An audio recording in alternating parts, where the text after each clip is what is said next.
குளிர்காலத்தில் ரொம்ப குளிராக இருக்குதுன்னு உங்களோட ஃபேன் ரெகுலேட்டரோட ஸ்பீடை கம்மி பண்ணி ஒன்றில் வச்சிங்க அப்படின்னா ஃபேன்லேருந்து ஒரு ஹம்மிங் சவுண்டு வந்துகிட்டே இருக்கும் அப்படின்னு சொல்லி. இது ஏன் அப்படின்னா இதில் வந்து magnetic vibration and mechanical vibration இது ரெண்டு காரணத்தினால தான் இந்த ஹம்மிங் சவுண்டு வந்துகிட்டே இருக்கும். இது எதனால் வருது அப்படின்னு பார்த்தீங்கன்னா, ரெகுலேட்டரோட ஸ்பீடை கம்மி பண்ணும்போது மோட்டருக்கு போகிற வோல்டேஜ் ரொம்ப கம்மியாக போகும்.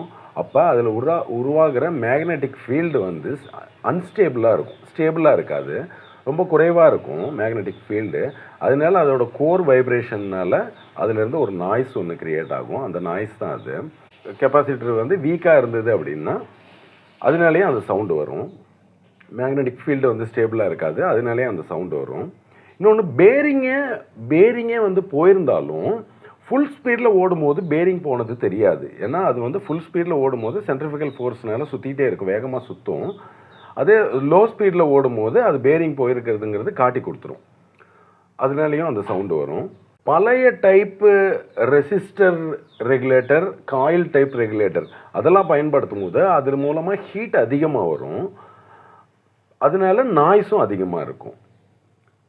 அது ரெகுலேட்டர்லேயே நாய்ஸ் அதிகமாக கொடுக்கும், ரெகுலேட்டர்லேயே ஒரு பெரிய ஹம்மிங் சவுண்டை கொண்டு வரும். ஸோ நம்ம யூஸ்வலாக ஃபேனோட கெப்பாசிட்டர் 2.25 MFD அல்லது 2.5 MFD கெப்பாசிட்டர் வந்து கரெக்டாக செக் பண்ணி போட்டுக்குங்க. பேரிங் சரியாக இருக்கான்னு ஒரு முறை பார்த்துட்டு ஜஸ்ட் ஒரு ஆயில் சர்வீஸ் மாதிரி ஒன்று பண்ணிவிடுங்க. பேரிங் போயிருந்தால் இமிடியேட்டாக மாற்றிடுங்க.